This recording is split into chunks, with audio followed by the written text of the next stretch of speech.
Start life ബ്ലോഗിൽ ഇന്ന് നമ്മൾ പഠിക്കാൻ പോകുന്നത് സ്ക്യൂനെസ് കർട്ടോസിസ് എന്ന യൂണിറ്റിലെ സ്ക്യൂനെസ് എന്താണെന്നുള്ളതാണ്. സ്ക്യൂനെസിൻ്റെ ഡെഫിനിഷൻ, അതുപോലെ ടൈപ്സ് ഓഫ് സ്ക്യൂനെസ്, ഇവയാണ് നമ്മളിന്ന് പഠിക്കാൻ പോകുന്നത്.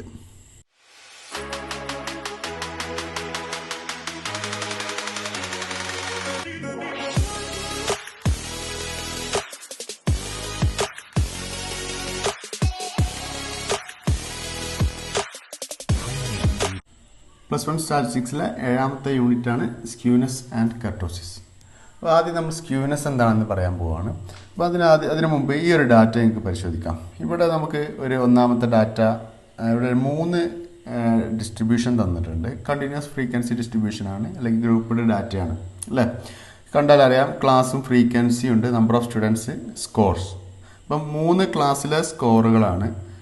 ഒന്നാമത്തെ ക്ലാസ്സിൽ സ്കോർ നോക്കും, 0 to 10, 10 to 20, 20, അങ്ങനെ ആ രീതിയിൽ ക്ലാസ്സുകൾ സ്കോറുകൾ അറിഞ്ഞാൽ എത്ര സ്റ്റുഡൻസ്, നമ്പർ ഓഫ് സ്റ്റുഡൻസ് അതിൽ കിട്ടിയിട്ടുണ്ടെന്നുണ്ട്. അതുപോലെ രണ്ടാമത്തും അതുപോലെ 0 to 60 വരെയുള്ള സ്കോറിനെ ബേസ് ചെയ്തിട്ടുള്ള സ്റ്റുഡൻസിൻ്റെ എണ്ണം തന്നിട്ടുണ്ട്.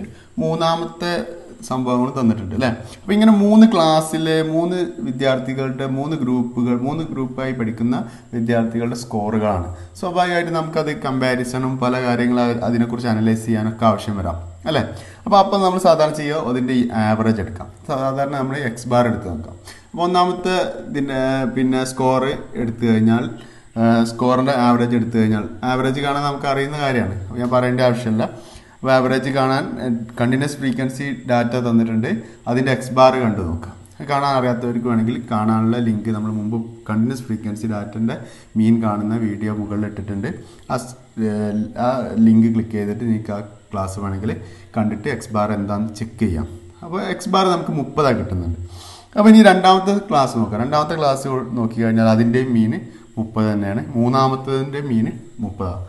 ഡിസ്പേർഷൻ പഠിക്കുമ്പോൾ പറഞ്ഞിരുന്നു,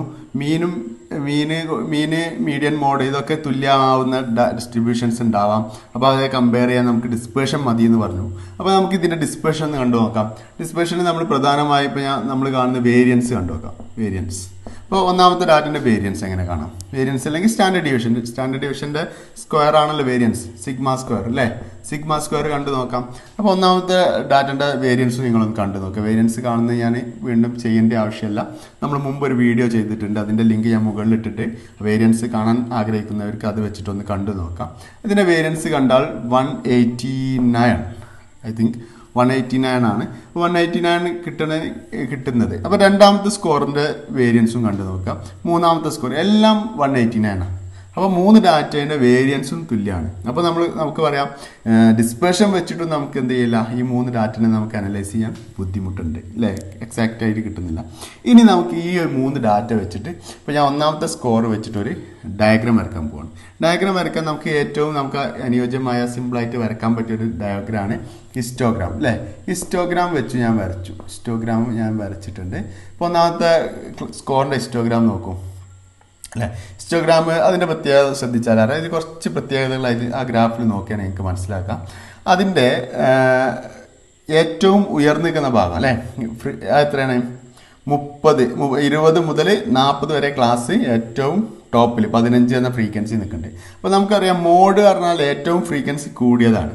ഫ്രീക്വൻസി കൂടിയത് പറഞ്ഞാൽ 15 15 അല്ലേ. അതായത് 20 മുതൽ 40 വരെയുള്ള ക്ലാസ്സിൻ്റെ ഇടയിലുള്ളതാണ് നമുക്ക് അറിയാം. അത്രയും ഭാഗം 15ലാണ് കിട്ടുന്നത്. അപ്പോൾ അതിൻ്റെ മോഡ് നമുക്ക് നോക്കിയാൽ അതിൻ്റെ ഏറ്റവും ഉയർന്ന ഭാഗത്തിൻ്റെ ആവറേജ് എടുക്കേണ്ടി വരും അല്ലേ. അപ്പോൾ ആ സെൻറ്റർ ഭാഗം, അപ്പോൾ അതിൻ്റെ മോഡ് 30 നമുക്ക് കിട്ടണം അല്ലേ. 30 എന്ന പോയിന്റിൽ നിന്ന് മോഡ് കിട്ടി. അപ്പോൾ ആ ഡാറ്റ ഒക്കെ ആണല്ലോ അല്ലേ. ഇനി രണ്ടാമത്തെ ക്ലാസ്സിൻ്റെ ഫ്രീക്വൻസി ഗ്രാഫ് ഒന്ന് നോക്കാം നമുക്ക്. ആ ഗ്രാഫിൽ നോക്കി കഴിഞ്ഞാൽ ഇതിൽ മോഡ്, രണ്ടാമത്തെ ക്ലാസ്സിൻ്റെ മോഡിൽ മാറ്റമുണ്ട് അല്ലേ. എത്രയാണ്, 16 ആണ്. അപ്പോൾ ആ ഗ്രാഫിൽ ചെറിയൊരു മാറ്റം കൂടി ഉണ്ട്. എന്താ ഉള്ളത്, ആ മോഡ് നിൽക്കുന്നതിൻ്റെ വലത് ഭാഗത്തേക്ക് കുറച്ച് അധികം ഡാറ്റ ഉണ്ട്, അതുപോലെ ഇടത് ഭാഗത്തേക്ക് കുറച്ചേ ഉള്ളൂ. അതായത് ഡാറ്റ ഡിസ്ട്രിബ്യൂട്ട് ചെയ്തിരിക്കുന്നത് മോഡ് എന്ന ഭാഗം, മോഡ് എന്ന ഏറ്റവും ഉയർന്ന ഭാഗമാണ് 20-30 ക്ലാസ്സിൻ്റെ നടുവിൽ അല്ലേ. അതായത് 25ലാണ് മോഡ് കിടക്കുക അവിടെ ആ ഡാറ്റയിൽ. ആ 25ൽ നിന്ന് വലത് ഭാഗത്തേക്ക് 60ലേക്ക് ദൂരം കൂടുതലാണ്, അതുപോലെ തിരിച്ച് 0യിലേക്ക് കുറവാണ്. അപ്പോൾ നമുക്കറിയാം ആ ഡാറ്റയും ഇപ്പോൾ രണ്ട് സ്കോറുകളിൻ്റെ നമ്മൾ ഗ്രാഫ് വരച്ചു. ആ രണ്ട് സ്റ്റുഡൻസിൻ്റെയും ഗ്രാഫിൽ ചെറിയ ആ രീതിയിൽ ആ പിക്ചറിൽ നമുക്കൊരു മാറ്റം കാണാൻ പറ്റും അല്ലേ. അപ്പോൾ ഇവിടെ നമ്മൾ ആദ്യം വരച്ച ഈ ഒരു ഗ്രാഫിൽ നിങ്ങൾക്ക് നോക്കിയാൽ അറിയാം ഇത് മോഡിൽ നിന്ന് തുല്യ അകലാണ് രണ്ട് ഭാഗത്തേക്കും. ഇവിടെ ആണെങ്കിലോ മോഡിൽ നിന്ന് വലത് ഭാഗത്ത് കുറച്ച് കൂടുതൽ ഡാറ്റ ഡിസ്ട്രിബ്യൂട്ട് ചെയ്ത് ഇടത് ഭാഗത്തേക്ക് കുറച്ച് ഡാറ്റ. അപ്പോൾ ഇവിടെ ഈ ഒരു പ്രോപ്പർട്ടി പ്രകാരം ഇതിനെ നമ്മൾ സിമെട്രിക് എന്ന് പറയാം. ഇപ്പോൾ ഒന്നാമത്തെ ഗ്രാഫിനെ അല്ലെങ്കിൽ ഒന്നാമത്തെ ഫിഗറിനെ നമുക്ക് പറയാം ഇത് സിമെട്രിയാണ്. സിമെട്രി എന്ന് പറഞ്ഞാൽ സിമെട്രിയിലാണെന്ന് പറയുകയാണെങ്കിൽ സിമെട്രിൻ്റെ പ്രത്യേകത ഒരു ഡാറ്റന് അല്ലെങ്കിൽ ഒരു പിക്ചറിന് സിമെട്രി ആവണമെങ്കിൽ അതിൻ്റെ സെൻറ്റർ കട്ട് ചെയ്ത് കഴിഞ്ഞാൽ രണ്ട് ഭാഗം തുല്യമായിരിക്കും. നമ്മൾ ഈ മിറർ ഇമേജിനെയൊക്കെ നമ്മൾ പറയാറുണ്ട് അങ്ങനെ. ഒരു ഭാഗം കട്ട് ചെയ്ത് സെൻറ്റർ കട്ട് ചെയ്ത് കഴിഞ്ഞാൽ രണ്ട് ഭാഗം തുല്യമായിരിക്കും. അപ്പോൾ ഇവിടെ മോഡ് എന്ന ഭാഗത്ത് നമ്മൾ മുറിച്ചെടുക്കുകയാണെങ്കിൽ മോഡിൽ നിന്ന് 60 മോഡിൽ നിന്ന് 0 തുല്യ അകലാണ്. അപ്പോൾ അത് സിമെട്രി എന്ന് പറയും. പക്ഷെ രണ്ടാമത്തെ കേസിൽ മോഡിൻ്റെ ഭാഗത്തിൽ നിന്ന് വലത്തോട്ടെടുക്കുമ്പോൾ ഇടത്തോട്ടെടുക്കുമ്പോൾ വ്യത്യാസമുണ്ട്. അപ്പോൾ അവിടെ നോ സിമെട്രി അറിയും. ഇവിടെ നമുക്ക് സിമെട്രിക് ആണെന്ന് പറയാം, ഇവിടെ നോട്ട് സിമെട്രിക് ആണെന്ന് പറയാം. അപ്പോൾ ഇവിടെ നോട്ട് സിമെട്രിക് ആണ്, ഇവിടെ സിമെട്രിക് ആണെന്ന് പറയാം. അപ്പോൾ സിമെട്രിക്കും നോട്ട് സിമെട്രിക്കും ഈ ഒരു സിമെട്രിക് അല്ലാത്ത അവസ്ഥനെ പറയുന്ന ഈ നോട്ട് സിമെട്രിക്കിന് പറയുന്ന പേരാണ് സ്ക്യൂനെസ് എന്ന് പറയാം. ഓക്കെ. അപ്പോൾ ഈ ഒന്നാമത്തെ സ്കോറിൽ സ്ക്യൂനെസ് ഇല്ല, രണ്ടാമത്തെ സ്കോറിൽ എന്തുണ്ട്?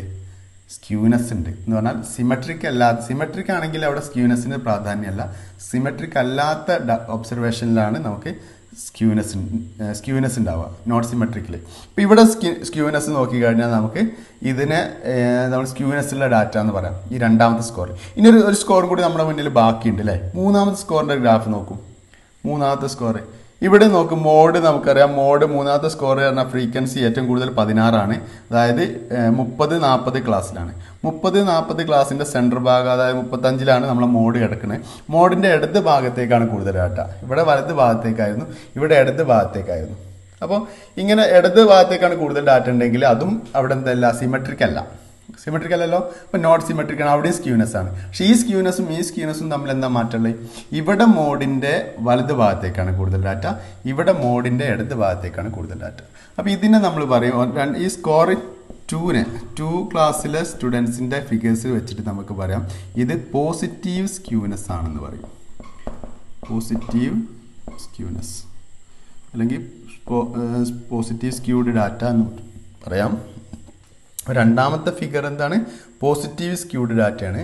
മൂന്നാമത്തെ ഫിഗർ നോക്കിക്കഴിഞ്ഞാൽ നമുക്ക് പറയാം ഇതിൻ്റെ ഓപ്പോസിറ്റ് തന്നെ ആയിരിക്കും. ഇടത് ഭാഗത്തേക്കാണ് കൂടുതൽ ടൈല് കിടക്കുന്നത് അല്ലെങ്കിൽ ഡാറ്റകൾ കിടക്കുന്നതെങ്കിൽ അതിനെ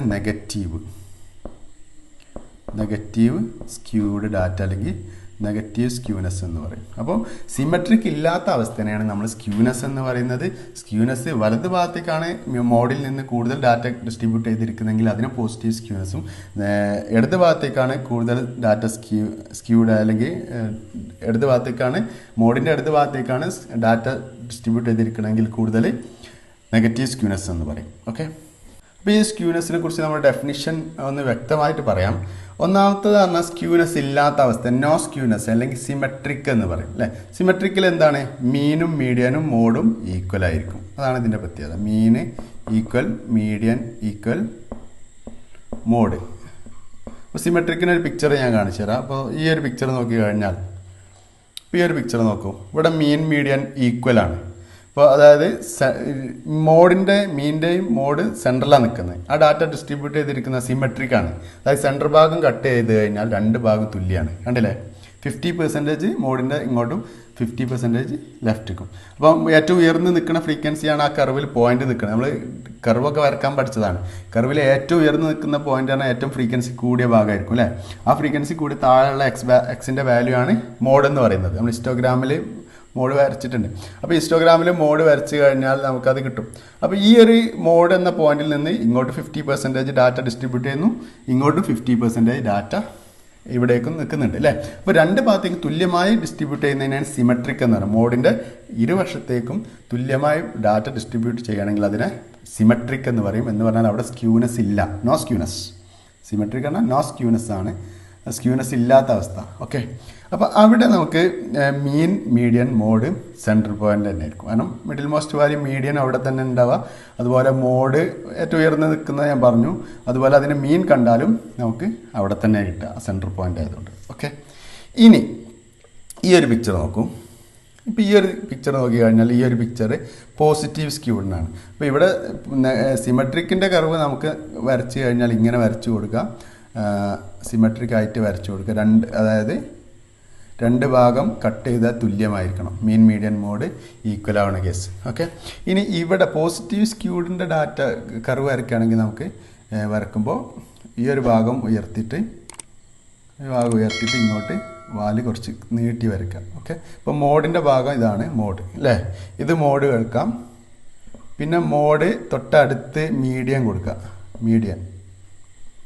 ഓക്കെ, പിന്നെ മീൻ കൊടുക്കുക. അപ്പോൾ അതിൻ്റെ അർത്ഥം ഈ നമുക്കറിയാം ഈ ഗ്രാഫിലെ എക്സ് ആക്സിസ് ആണ്. എക്സ് ആക്സിൽ ഇവിടുന്ന് ലെഫ്റ്റിൽ നിന്ന് ഇങ്ങനെ കൂടുന്തോറും വാല്യൂ കൂടുകയാണ്. എക്സിൻ്റെ വാല്യൂ 0, 1, 2, 3 ഇങ്ങനെയല്ലേ നമ്മൾ ഗ്രാഫിൽ വരയ്ക്കുക. അപ്പോൾ മോഡാണ് ഏറ്റവും ചെറുത്, പിന്നെ മീഡിയൻ, പിന്നെ മോഡ്. അപ്പോൾ ഇവിടെ നമുക്ക് പറയാം മോഡ് ചെറുത്, mode less than median less than mean. Okay, mode less than median less than mean. അപ്പോൾ നമുക്കറിയാം പോസിറ്റീവ് സ്ക്യൂഡിലെ ഡാറ്റയിൽ മോഡാണ് ഏറ്റവും ചെറുത്, അത് നമ്മൾ പഠിച്ചു വെക്കുക. മീൻ ഏറ്റവും വലുതും, മീഡിയൻ സെൻട്രൽ, മിഡിൽ മോസ്റ്റിൽ തന്നെയാണ്. അപ്പം മോഡായിരിക്കും ഏറ്റവും ചെറുതെന്ന് പഠിച്ചു വെക്കുക. പോസിറ്റീവ് സ്ക്യൂഡിൽ മോഡ് ചെറുതായിരിക്കും, മീൻ വലുതായിരിക്കും. ഇത് പോസിറ്റീവ്ലി സ്ക്യൂഡാണ്, പോസിറ്റീവ്ലി സ്ക്യൂഡ്. ഓക്കെ, ഇനി ഇവിടെ നോക്കാം നമുക്ക് നെഗറ്റീവ് സ്ക്യൂഡിൻ്റെ കർവ് എങ്ങനെയായിരിക്കും വരിക. അപ്പോൾ മോഡ് വരുന്നതിൻ്റെ ഭാഗത്തേക്ക് ഇവിടെ ലെഫ്റ്റിക്കാണ് ടെയിൽ വരിക അല്ല. ഇതാണ് ഏറ്റവും ഉയർന്ന ഭാഗം. മോഡ് നമുക്ക് ഇവിടെ അടയാളപ്പെടുത്താം. പിന്നെ തൊട്ട ഇടത് ഭാഗത്തായിട്ട് മീഡിയൻ കൊടുക്കാം, പിന്നെ മീൻ കൊടുക്കാം. പിക്ചർ നിങ്ങൾക്ക് കാണാം. അപ്പോൾ ഇവിടെ മീൻ കൊടുക്കാം. അപ്പോൾ നെഗറ്റീവ്ലി സ്ക്യൂഡാണിത്, നെഗറ്റീവ്ലി സ്ക്യൂഡ്. നെഗറ്റീവ്ലി സ്ക്യൂഡ് കൊടുത്താൽ മോഡിൻ്റെ ഇടത് ഭാഗത്തേക്കാണ് കൂടുതൽ ഡാറ്റ. മോഡ് ഇതാണെങ്കിൽ ഇങ്ങോട്ടാണ്, ഇവിടേക്കാണ് കൂടുതൽ ഡാറ്റ ഡിസ്ട്രിബ്യൂട്ട് ചെയ്തിരുന്നത്. ഇവിടെ മോഡിൻ്റെ വലത് ഭാഗത്തേക്കാണ് കൂടുതൽ ഡാറ്റ ഡിസ്ട്രിബ്യൂട്ട്. അപ്പോൾ ഇടത് ഭാഗത്തേക്ക് ഡിസ്ട്രിബ്യൂട്ട് ചെയ്യുകയാണെങ്കിൽ ഇതിൻ്റെ നെഗറ്റീവ് സ്ക്യൂഡാണ്, ഇതിൻ്റെ മോഡ് വലുതായിരിക്കും. ഇപ്പോൾ ഈ ഗ്രാഫിൽ ഇടത് ഭാഗത്ത് ആദ്യം മീനാണ് വരുന്നത് അല്ലേ, മീന് ചെറുത്, പിന്നെ അടുത്ത വലുതാണ് മീഡിയൻ, പിന്നെ മോഡ്. അപ്പോൾ മോഡാണ് ഇവിടെ വലുത്, മനസ്സിലായല്ലോ. അപ്പോൾ ഇവിടെ നമുക്ക് ഇങ്ങനെ എഴുതാം, മീൻ ലെസ് ദാൻ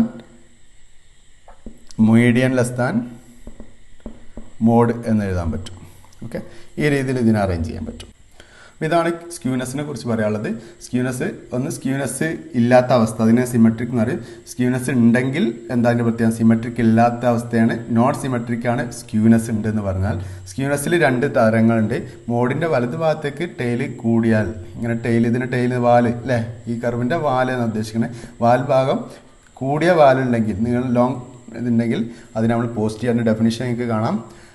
അതുപോലെ ഇടത് ഭാഗത്തേക്കാണ്, മോഡിൻ്റെ ഇടത് ഭാഗത്തേക്കാണ് ടെയിൽ കൂടുതലെങ്കിൽ നെഗറ്റീവ്ലി സ്ക്യൂനെസ് എന്ന് പറയും. ഓക്കെ, അപ്പോൾ അതിൻ്റെ പ്രോപ്പർട്ടീസും നമ്മൾ അതിൻ്റെ കൂടെ പറഞ്ഞിട്ടുണ്ട്.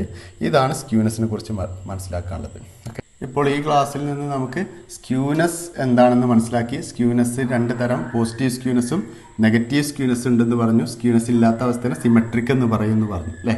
ഈ ഒരു ക്ലാസ്സിൽ നിന്ന് സ്ക്യൂനെസ്സിൻ്റെ ഡെഫിനിഷൻ എന്താണെന്ന് മനസ്സിലാക്കി. അതുപോലെ ടൈപ്സ് ഓഫ് സ്ക്യൂനെസ് പറഞ്ഞു. ഇതാണ് നമ്മൾ ഇന്ന് പഠിച്ചത്. ഓക്കെ, ഇനി അടുത്ത ക്ലാസ്സിൽ നമുക്ക് സ്ക്യൂനെസ് എങ്ങനെ മെഷർ ചെയ്യാം, കാൾ പിയേഴ്സൺ സ്ക്യൂനെസ് ഉണ്ട്, അതെങ്ങനെ മെഷർ ചെയ്യാം എന്നുള്ളതാണ് അടുത്ത ക്ലാസ്സിൽ പറയാൻ പോകുന്നത്. ഇനി വീണ്ടും കാണാം. Take care, by.